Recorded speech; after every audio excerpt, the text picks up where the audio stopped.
Egypt ஜோர்தானை பொறுத்தவரையில் காசா மக்களை பாதுகாக்கணுங்கிற தேவை இருக்குதோ இல்லையோ, காசா மக்கள் நம்ம நாட்டுக்குள்ள வந்துடக்கூடாது, மொத்தமாக காசாவில் இருந்து வெளியேற்றணும்னு டொனால்ட் ட்ரம்ப் சொல்லிக் கொண்டிருக்கிறாரு. எனவே அவர்களை வரவிடாமல் பண்ண வேண்டும் என்று சொன்னால் காசாவிலே யுத்த நிறுத்தம் கொண்டு வரப்பட வேண்டும் என்கிற அவர்களுடைய ஒரு சுய தேவையும் இதற்குள் இருக்கிறது. இன்றைய தினம் இஸ்ரேல் கைது செய்து வைத்திருந்த 10 பாலஸ்தீன அப்பாவிகளை திடீரென்று விடுதலை செய்திருக்கிறார்கள் என்கிற ஒரு செய்தி வெளியாகி இருக்கிற அதே நேரத்தில்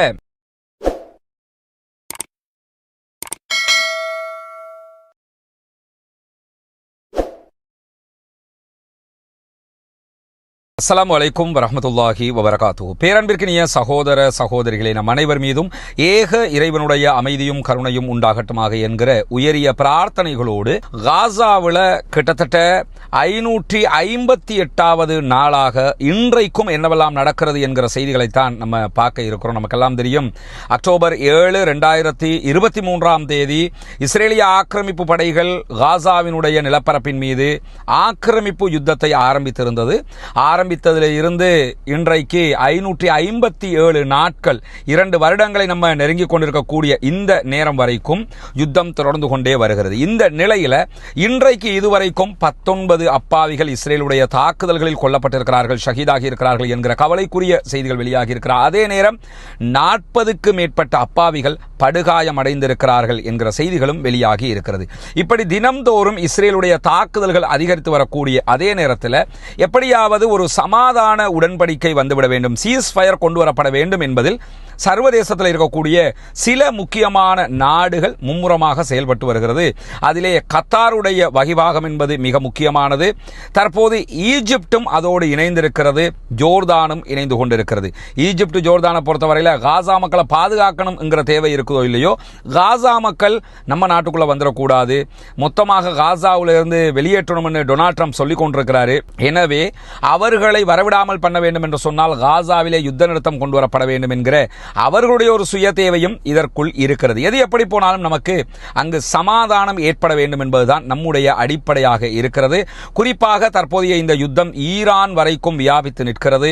அதே போன்று யமன்ல இருக்கக்கூடிய ஹூத்திகள் மீது தொடர் தாக்குதல்களை அமெரிக்கா நடத்துகிற அதே நேரம் அமெரிக்காவினுடைய ராணுவ கப்பல்கள் மீதும் அதே போன்று இஸ்ரேலுடைய நிலப்பரப்புகள் மீதும் ஹூத்திகள் தாக்குதல்களை நடத்தி வருகிறார்கள். இறுதியாக ஹூத்திகள் யமன்ல இருந்து நடத்திய பயங்கரமான தாக்குதல் தான் இஸ்ரேலுடைய ரகசிய அணு ஆயுதங்களை சுமந்து செல்லக்கூடிய ஏவுகணைகளை வைத்திருக்கக்கூடிய அந்த ஒரு முகாம் மீது தாக்குதல் நடத்தியது. ராணுவ கேம்ப் மேல தாக்குதல் நடத்தி இருந்தாங்க. சுண்ணாம்பு கட்பாறைகள் நிறைந்திருக்கக்கூடிய ஒரு ரகசியமான இடத்துல மலை குன்றுகளுக்குள்ளாக வைக்கப்பட்டிருந்த ஒரு ராணுவ கேம்ப் அது. அந்த கேம்பையே துல்லியமாக கண்டறிந்து படு பயங்கரமான தாக்குதல்களை ஹூத்திகள் நடத்தி இருக்கிறார்கள்.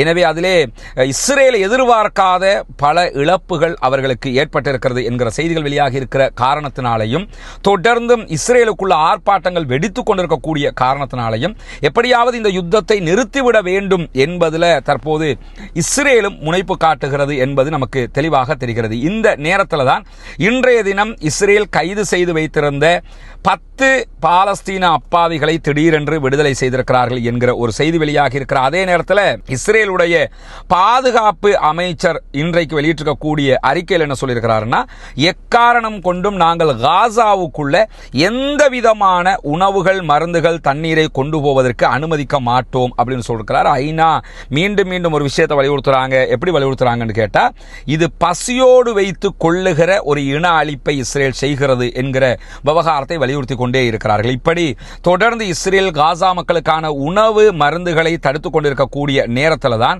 இன்றைக்கும் இஸ்ரேலுக்குள்ள ஒரு பலத்த அடி இஸ்ரேலிய அரசாங்கத்திற்கு விழுந்திருக்கிறது. நேற்றைய நம்முடைய உரையை நீங்க கவனிச்சிருப்பீங்க, அதற்கு முந்தைய நாள் உரையை நீங்க கவனிச்சிருப்பீங்க, அதற்கு முந்தைய நாள் கிட்டத்தட்ட ஒரு 3 நாட்கள் உரையை கவனிச்சிருப்பீங்க. இஸ்ரேலிய ராணுவத்திற்குள் ஒரு புரட்சி ஏற்பட்டிருக்கிறது. இஸ்ரேலிய போர்சஸ்ல இருக்கக்கூடியவங்க இஸ்ரேல் ராணுவத்திலிருந்து விலகினாலும் பரவாயில்லை, யுத்தம் நிறுத்தப்பட வேண்டும், உடனடியாக பணைய கைதிகள் மீட்டுக் கொண்டு வரப்பட வேண்டும், இந்த யுத்தம் இஸ்ரேலிய பிரதமர் பெஞ்சமின் நெத்தன்யாகுனுடைய அரசியல் எதிர்காலத்திற்காக நடத்தப்படுகிறதே தவிர இந்த யுத்தத்தில் நம்ம ஜெயிக்கவும் முடியாது என்கிற ஒரு நிலைக்கு அவங்க வந்துட்டாங்கிறத நம்ம தொடர்ந்து சொல்லி வர்றோம்.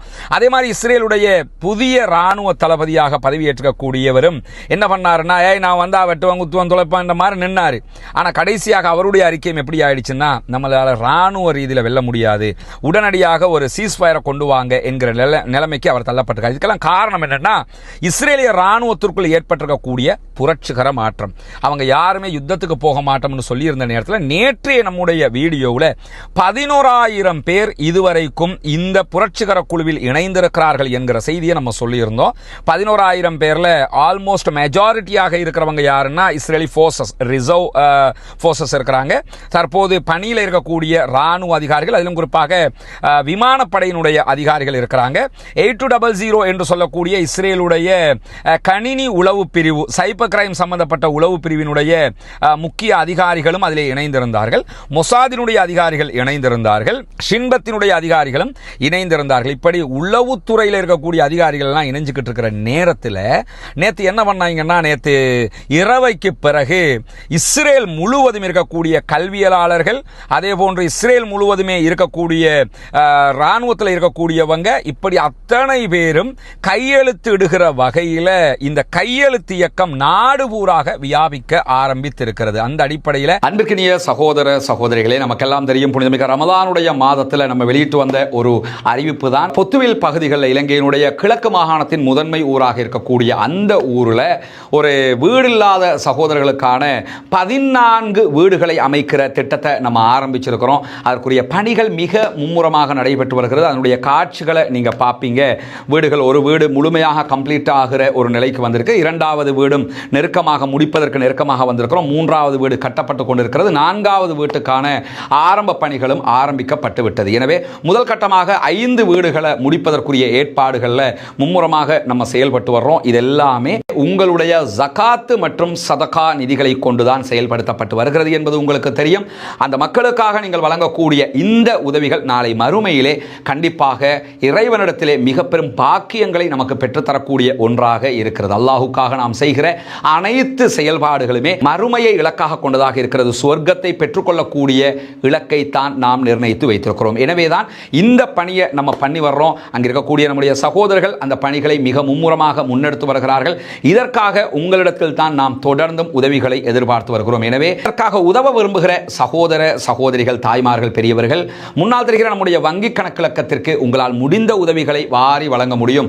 அது எவ்வளவு பெரிய தொகை அல்லது எவ்வளவு சிறிய தொகை என்பதல்ல, இறைவனிடத்திலே நன்மையை பெற்றுத்தரக்கூடிய ஒரு காரியத்திற்கு நம்மால் முடிந்த எல்லா உதவிகளையும் நாம் செய்ய முடியும். எனவே அங்கு நடக்கக்கூடிய இந்த பணிகள் வேகமாக நடைபெற்று அந்த மக்களும் நம்மை போன்ற மகிழ்ச்சியானவர்களாக மாறுவதற்கு உங்களால் முடிந்த உதவிகளை வாரி வழங்குமாறு அன்பாக கேட்டுக்கொள்கிறோம். தற்போது நம்ம இந்த வீடியோ பேசுகிற கடைசி நேரத்திலையும் எடியோ தகரனோத் வெளியிட்டிருக்கக்கூடிய அறிக்கையில் கடைசி 1 மணி நேரத்துக்கு முன்பதாகவும் 200க்கு மேற்பட்டவர்கள் ராணுவத்தைச் சேர்ந்தவர்கள் உடனடியாக யுத்தத்தை நிறுத்துங்கள், இல்லை என்றால் நாங்கள் யுத்தத்துக்கு போக மாட்டோம் அப்படின்னு சொல்லி கையெழுத்து போட்டிருக்கிறாங்க என்கிற செய்திகள் வெளியாகி இருக்கக்கூடிய நேரத்தில் இன்றைக்கு முழுவதும் இதுவரைக்கும் கிட்டத்தட்ட 1,10,000க்கு மேற்பட்டவர்கள் யுத்தத்தை நிறுத்த வேண்டும் என்று கையெழுத்திட்டிருக்கிறார்கள். இதிலே அதிகமானவர்கள் ராணுவத்தைச் சேர்ந்தவர்கள், 2ஆம் கட்டத்தில் இருக்கக்கூடியவர்கள் ராணுவ மருத்துவர்கள், மிலிட்டரி டாக்டர்ஸ் இருக்கிறாங்க, 3ஆம் கட்டமாக ப்ரொஃபசர்ஸ் இருக்கிறாங்க, 4ஆம் கட்டமாக கல்வியலாளர்கள், ஆசிரியர்கள் இருக்கிறார்கள், 5ஆம் கட்டமாக இன்னும் மற்ற தொழில்துறைகளில் இருக்கக்கூடிய அதிகாரிகள் இருக்கிறார்கள். எல்லாமே இன்டலெக்சுவல்ஸ். யுத்தத்தை நிறுத்துங்க.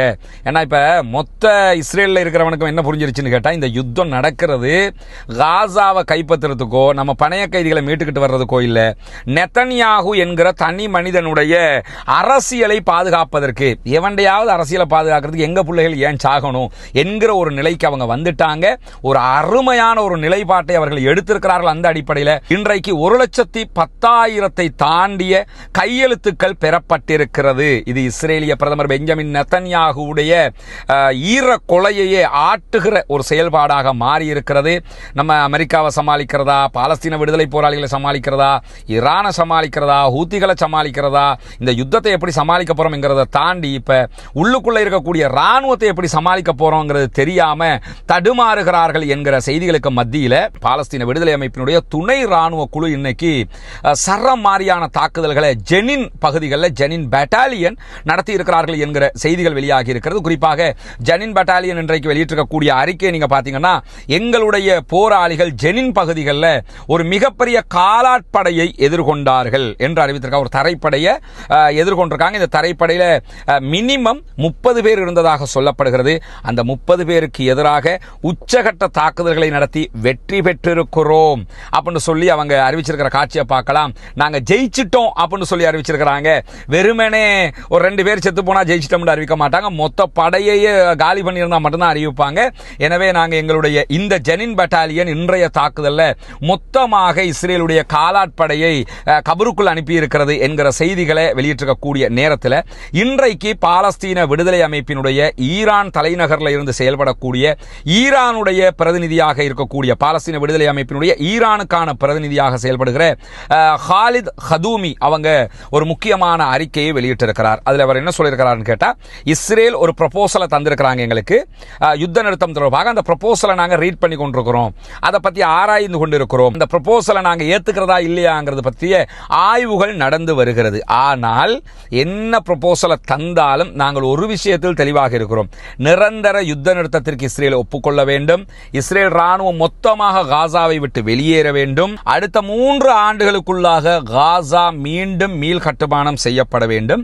காசாவை ஆளுவது யார் என்பதில் ஒரு தொழில்நுட்ப டீமை போட்டு அதை நாங்கள் முடிவெடுத்துக்கலாம். ஆனால் ஆளுகிறவர்கள் கண்டிப்பாக காசாவை சேர்ந்தவர்களாக இருக்க வேண்டும் என்பதில் மிக தெளிவாக இருக்கிறாங்க. என்ன நடந்தாலும் எங்களுடைய இறுதி மூச்சு இருக்கிற வரைக்கும் இந்த முடிவை மாற்ற மாட்டோம் என்பதில் மிக கவனமாக இருப்பதாக இன்றைக்கு ஹாலித் ஹதூமி அவர்கள் ஈரான்ல இருந்து வெளியிட்டிருக்கக்கூடிய அறிக்கையிலையும் சொல்லியிருக்கக்கூடிய நேரத்தில் தான் தற்போதைய ப்ரொபோசல் பேச்சுவார்த்தையில் இருக்கிறது. எகிப்தும் கத்தரும் முன்னின்று இந்த செயல்பாடுகளை முன்னெடுக்கிற அதே நேரத்தில் ஒரு செய்தியை நீங்க பார்த்திருப்பீங்க. அமெரிக்காவோடு சேர்ந்து சவுதி அரேபியா ஹூத்திகளை தரை வழியாக தாக்குவதற்கு திட்டமிடுகிறது என்கிற ஒரு செய்தி பரவலாக பரப்பப்படுகிறது. இதுவரைக்கும் ஆதாரபூர்வமான எந்த விதமான செய்திகளும் அப்படி வெளியாகவில்லை. ஹூத்திகள் கூட இப்படி ஒரு சம்பவம் இருக்கிறது என்று எங்கும் சொல்லவில்லை. ஈரானுடைய எந்த ஊடகங்களும் கூட இதை பற்றி பேசவில்லை. வெஸ்ட் மீடியாக்கள்ல கூட இது ஒரு முக்கிய செய்தியாக யாருமே பேசல. அங்கங்க சில யூடியூபர்ஸ் என்ன பண்றாங்கன்னு கேட்ட இந்த செய்தியை சொல்றாங்களே தவிர எந்த விதமான ஒரு அடிப்படையும் இல்லாத ஒரு செய்தியாகத்தான் இதுவரைக்கும் இருக்கிறது. அப்படி ஹூத்திகள் மேல இந்த மாதிரியான ஒரு நேரத்தில் சவுதி அரேபியா கை வைப்பதற்கு நினைக்கவும் மாட்டாங்கன்னு நான் நினைக்கிறேன் பர்சனலி. ஏன்னு கேட்டா இப்ப இருக்கக்கூடிய நிலைமைங்கிறது ஹூத்திகள் இஸ்ரேலுக்கே சரவெடி தாக்குதல் நடத்தும் போது டெய்லி தீபாவளி பட்டாசு மாதிரி கொளுத்திக்கிட்டு இருக்கிற நேரத்தில் சவுதி அரேபியா தற்போது மூக்க நுழைச்சுக்கிட்டாங்கன்னா, சவுதி அரேபியாவுக்கு 2015 ஒரு மருந்து கட்டியிருக்கிறாங்க ஹூத்திகள். அரம்கோ என்கிற அமெரிக்க சவுதி அரேபிய கம்பெனி, அவங்க தான் ஆக உச்சகட்ட கம்பெனி சவுதி அரேபியாவில் எண்ணெய் எடுப்பதில். அந்த கம்பெனி மேலேயே ஆளில்லா விமான தாக்குதல் நடத்தினாங்க. அதுக்கப்புறம் தான் ஹூத்திக்கும் சவுதிகளுக்கும் இடையிலான சண்டையே முடிவுக்கு வந்தது, சமாதானமாக முடிந்தது. எனவே அவங்க இஸ்ரேல் வரைக்கும் அட்டாக் பண்றவங்களுக்கு சவுதி அரேபியாவுக்கோ சவுதி அரேபியாவினுடைய மற்ற நகரங்களுக்கோ குறிப்பாக அரம்கோவுக்கோ தாக்குவது ரொம்ப லேசானது என்பது சவுதி அரேபியாவுக்கு தெரியும். அதனால் அப்படி ஒரு முனைப்பு அவங்க எடுப்பதற்கான வாய்ப்புகள் இல்லை. இன்னும் சொல்ல போனால் சவுதி அரேபியா தற்போது பல அபிவிருத்தி திட்டங்களை முன்னெடுத்துக் கொண்டிருக்கிறாங்க. நியோன் திட்டம் நடைமுறையில் இருக்கிறது. சவுதி அரேபியாவினுடைய இன்னும் பல சோசியல் திட்டங்களை அவங்க முன்னெடுக்கிறாங்க. 2030 என்கிற ஒரு விஷனை நோக்கி அவங்க போய்கிட்டு இருக்கிறாங்க அபிவிருத்தி பொருளாதார ரீதியாக. அந்த நேரத்தில் இப்படியான ஒரு மடத்தனமான ஒரு முடிவு அவங்க எடுத்தாங்கன்னு சொன்னா அது அவர்களுக்கு பாதிப்பாக முடியும் என்பதும் அவர்களுக்கு தெரியும். எனவே பாலஸ்தீனம் தொடர்பாக இன்றைக்கு வெளியாக இருக்கக்கூடிய மிக முக்கியமான செய்திகளை தான் நம்ம இந்த இடத்துல பார்த்திருக்கிறோம். பாலஸ்தீனம் வெற்றி பெற வேண்டும், பாலஸ்தீனம் சுதந்திரம் அடைய வேண்டும், பாலஸ்தீன மக்களும் நம்மை போன்ற நிம்மதியானவர்களாக மாற வேண்டும், வாழ வேண்டும் என்கிற உயரிய பிரார்த்தனைகளோடு பாலஸ்தீன மக்களுக்காக தினமும் பிரார்த்தனை செய்யுங்கள் சகோதரர்களை. இஸ்ரேலிய ஆக்கிரமிப்பு ராணுவத்தினுடைய அட்டூழியத்திற்கு எதிராக தொடர்ந்தும் அல்லாஹ்விடத்திலே குனூத்து நாசிலாவை ஓத மறந்து விடாதீர்கள். ஜனநாயக ரீதியாக பாலஸ்தீன மக்களுக்காக தினமும் குரல் எழுப்புவோமாக. வாஹ்ர் தஅவானா அல்ஹம்துலில்லாஹி ரப்பில் ஆலமீன்.